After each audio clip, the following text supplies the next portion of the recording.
Looking through some old stashes of parts, and I think I found something I can make the seat out of. The seat out of this. It's an old ramp.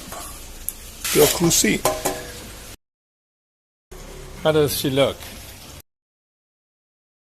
When you're building a chopper, man, you build what you want. Although I do think it's a bit wide at the hip. Maybe add a little slope, like a little dog bone. I do like the feel of it though, man. Pretty comfortable, man. Alright. I think the seats are sprung. What's next? Yeah, after the seat, I'm going to be doing the footrest. Now, that's going to be a little tricky one.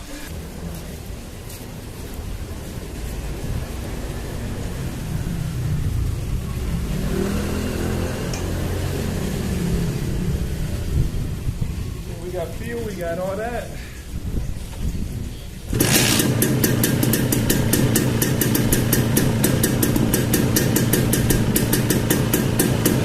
I got the seat done, got the bike started.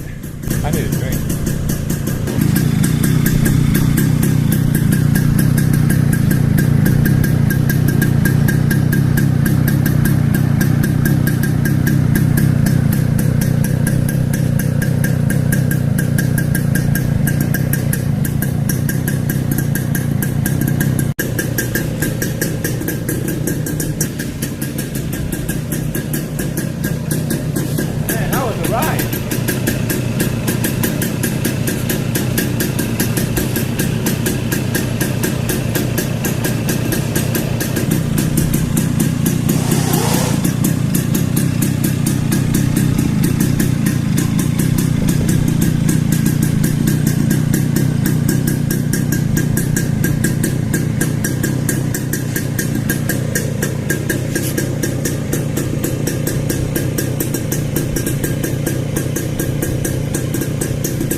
Sounding good.